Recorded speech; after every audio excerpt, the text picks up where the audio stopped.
howdy scouting families and 4-Hers, students, and anybody else that happens across this video.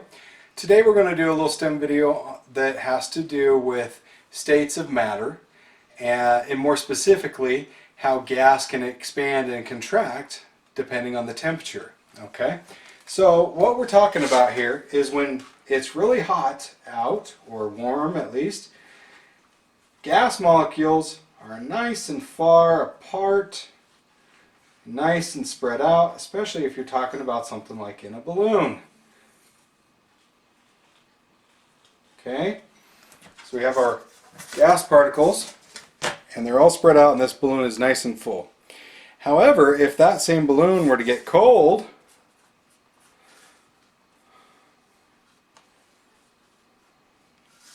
it's going to shrink and shrivel up because all those gas particles have become tightly packed. They've shrunk. They're not taking up as much space.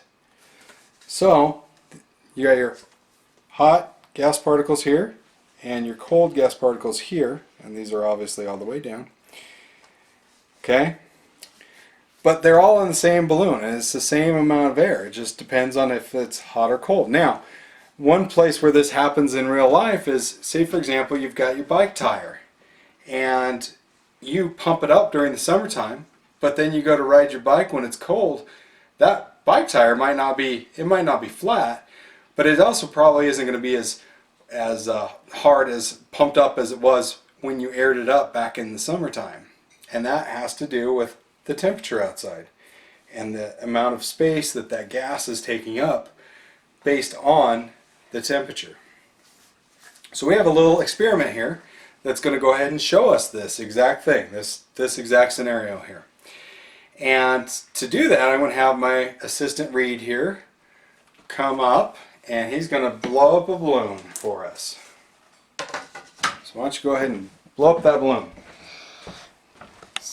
So this is Reed. So the main thing we're trying to do is blow up the balloon, put it in here, and then the next day it's going to be like this. From this to this.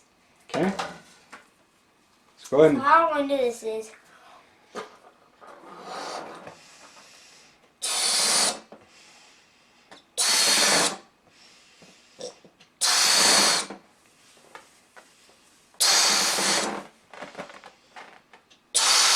Okay, that's a really full balloon. I don't know that's and then we need a dog to tie it. Okay, I'm going to get the job of tying the balloon. So we're just going to put a normal balloon knot in here. Okay.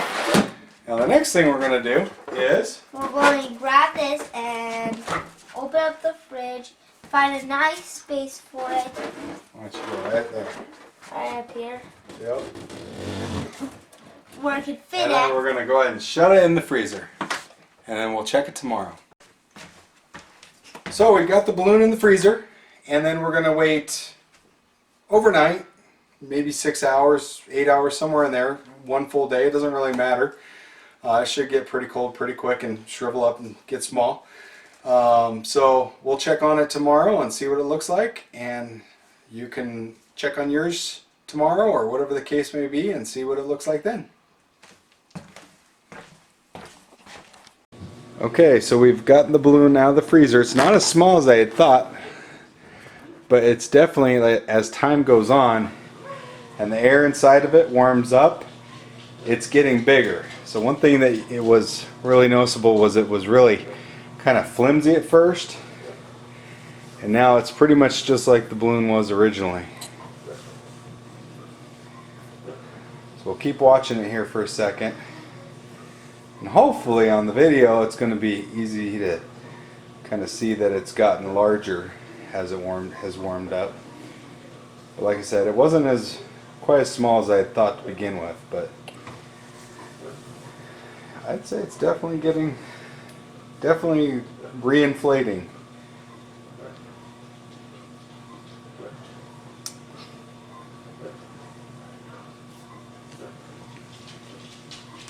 What do you think, Reed?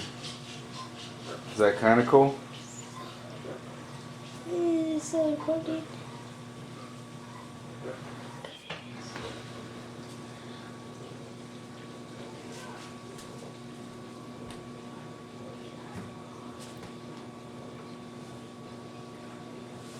Is it thicker than when I first got it out? It was like at the 4.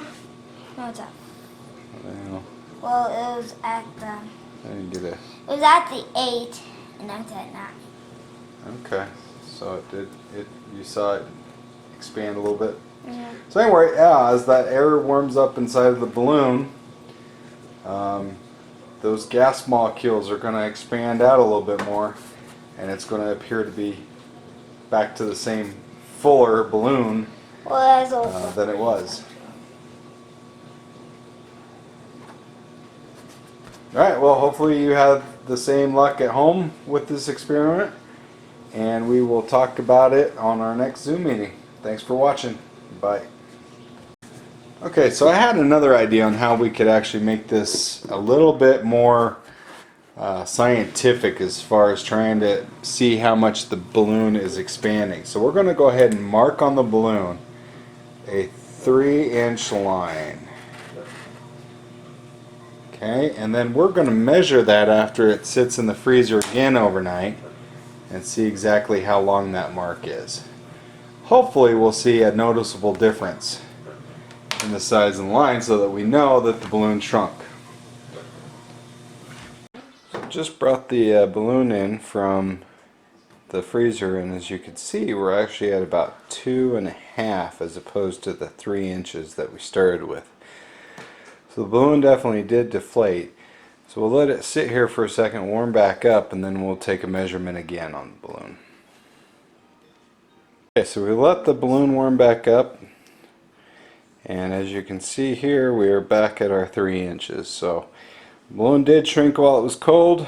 It warmed up, it expanded back out, and came back to the 3 inches on our mark. So while we didn't get the drastic difference of having a small shriveled up balloon in the freezer and then letting it out and allowing it to expand back out with the heat, we definitely were able to see that there is a change in the size of the balloon when it's cold versus when it's hot.